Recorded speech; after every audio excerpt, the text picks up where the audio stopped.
many thousand years ago, there was a yogi whose name was Sunira. We believe Sunira was just the next generation after Saptarishis.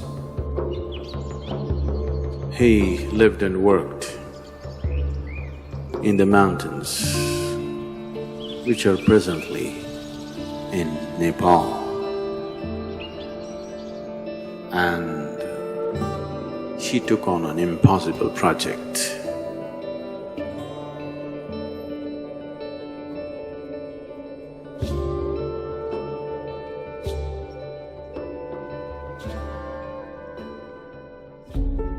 Sunira saw that human consciousness could be evolved if you produce a perfect human being who could render this to all sorts of people.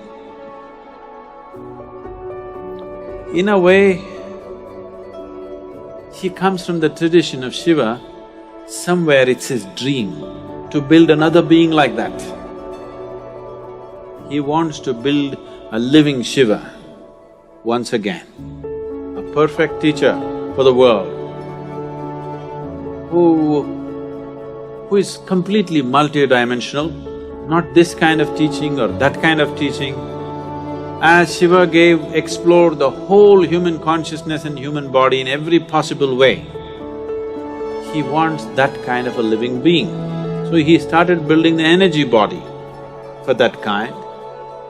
And then he believed that he could build a physical body on top of that and let him loose in the world. With a lifespan of a few hundred or thousand years, so that he will transform the whole world by the time his time is done. So he started working on this project. And of course he died unfulfilled.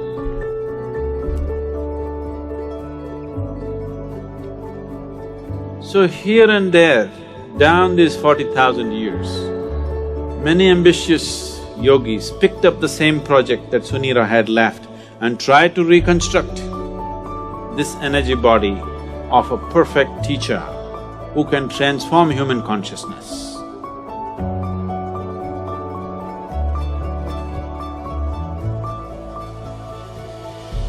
They call him Maitreya. Maitreya means a friend, a true friend to the humanity, to come and change humanity, the world teacher.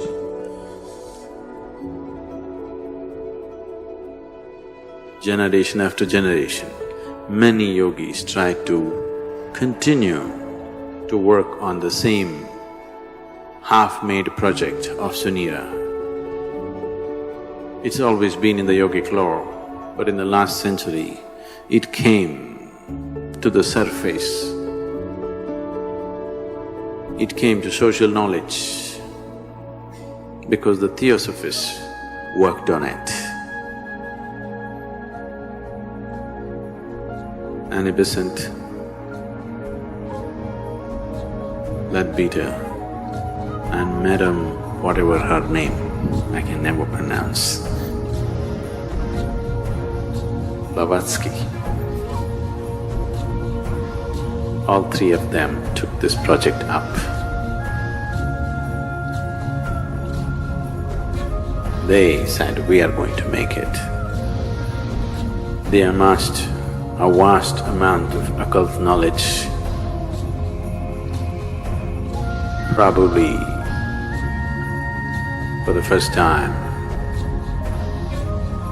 in the last few hundred years. And definitely for the first time, not in a traditional way but in a modern way, they took up this project.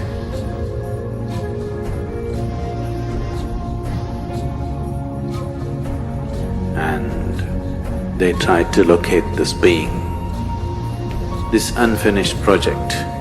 They want to take it up and complete it. Some work was done. They had the knowledge, but they did not have the capability. They acquired much information, but they could not acquire the necessary means to do anything like that. Twice they made serious effort to simply declare that they have completed the project, the perfect being has come. But it did not work.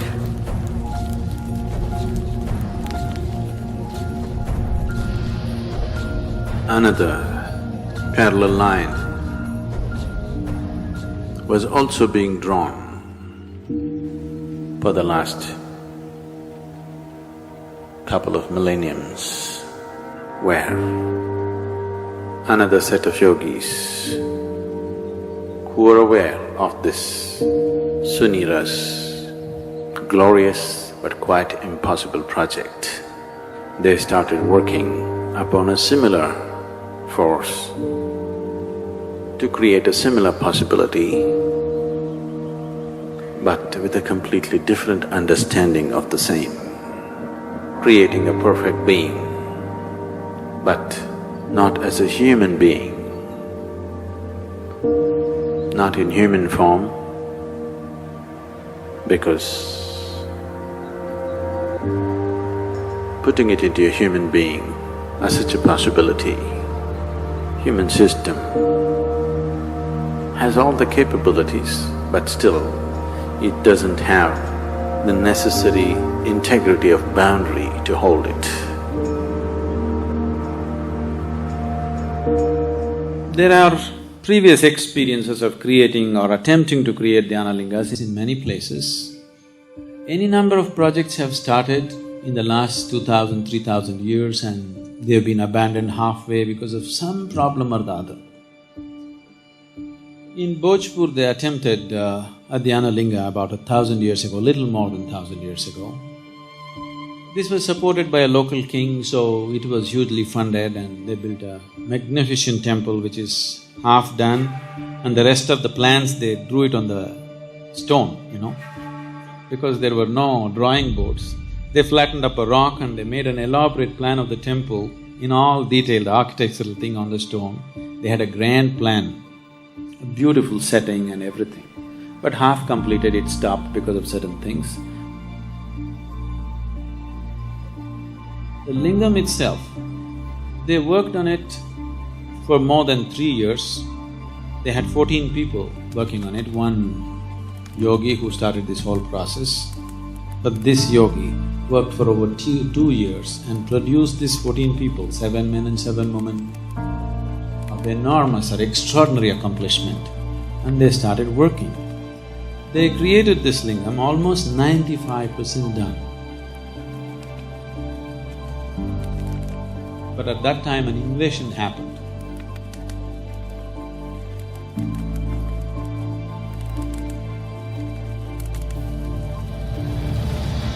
The invaders came.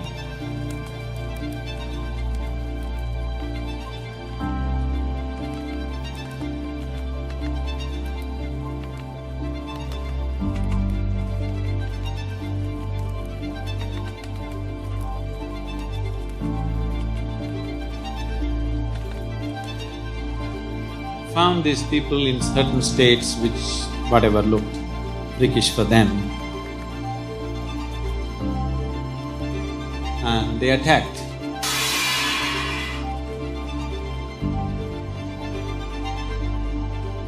When they attacked, his left foot was chopped off.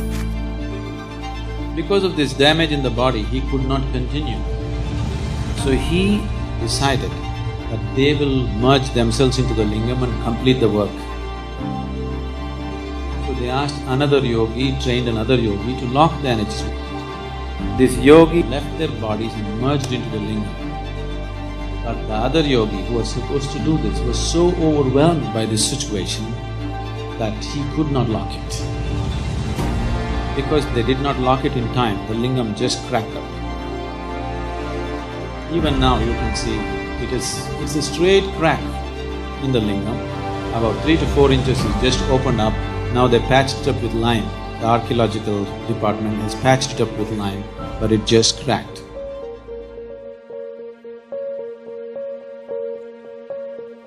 Building such structures has been the want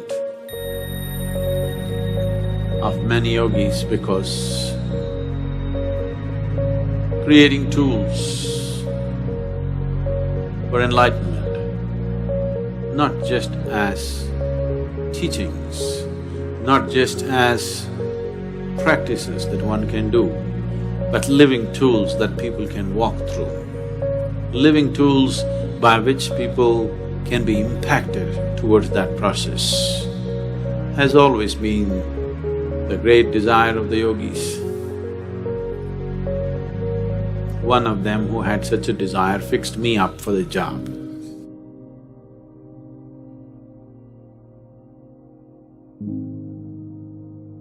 My physical proximity with him was just for a few minutes. It is in these few moments that this fabulous crafty man enslaved me for his project.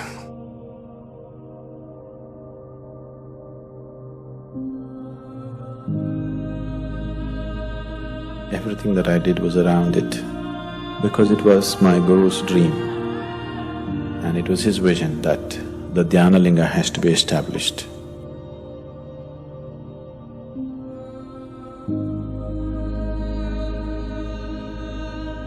This is my Guru's will and grace.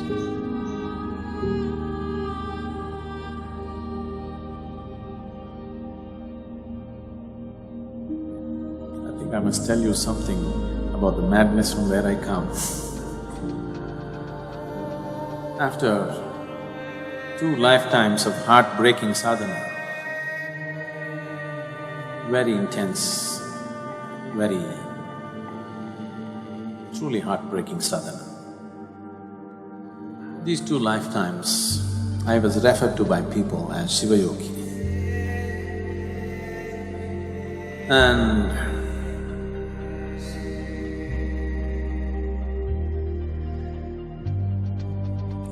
when it was needed, when my Guru appeared,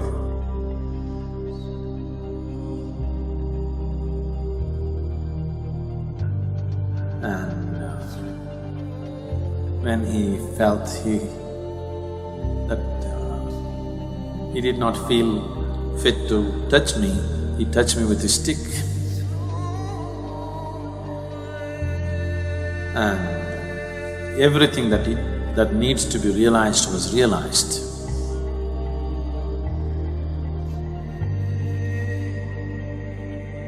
I was at the very peak of anything can be.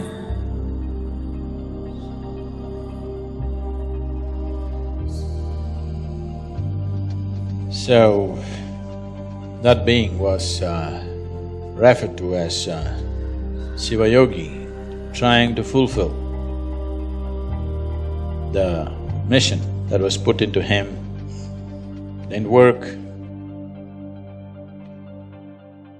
came back again.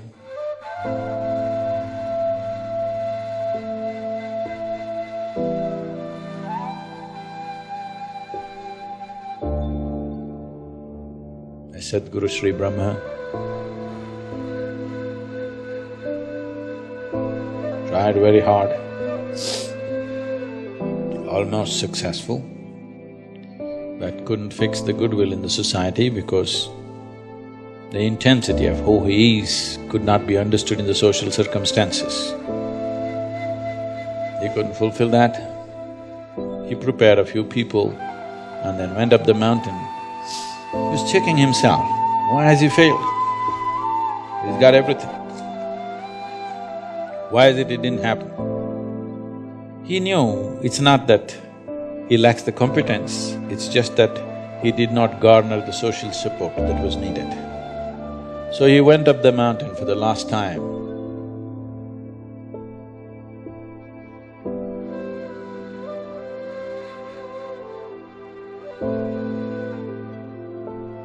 Before going up, he announced here at the foothills, a few of his disciples gathered.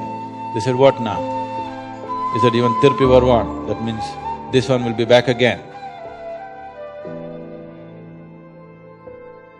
And he went up the mountain for the last time.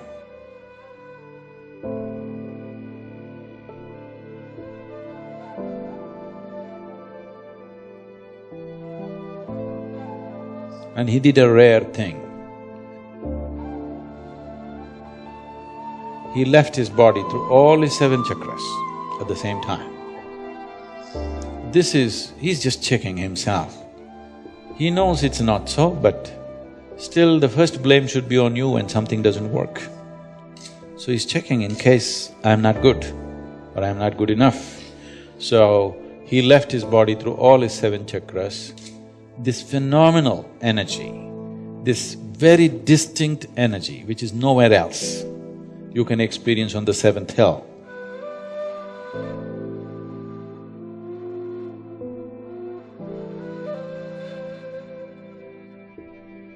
It's very, very different from anything that you would find anywhere. It's distinctly different. So with that done, he knew what is the problem is you didn't handle the circumstance properly.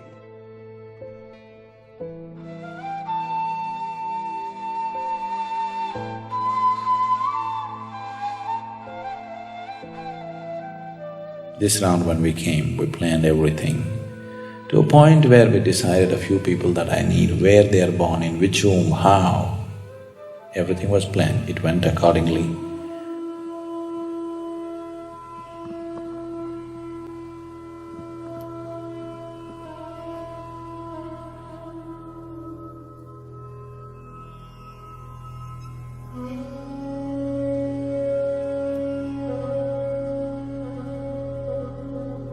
For people needed for the consecration, I placed them in the right kind of places so that everything comes together at the right time.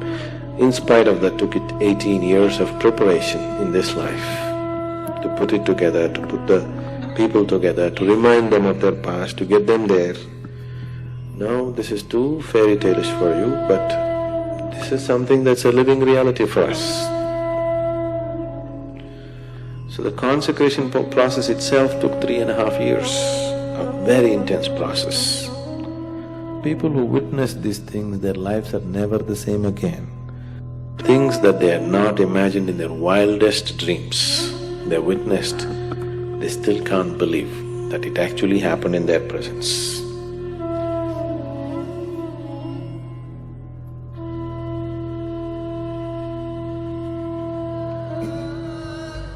Yogi Sunira, he worked through his lifetime, and towards the end of his life, when this dream of creating a perfect being remained unfulfilled, Yogi Sunira made a prophecy that long time from now, long time from now, this work that I have started will find fulfillment and reverberate, not here, but in the green hills of the south. Our hills are green. We are in the south. So whatever Sunira's prophecy has come true, but not the way he thought it would.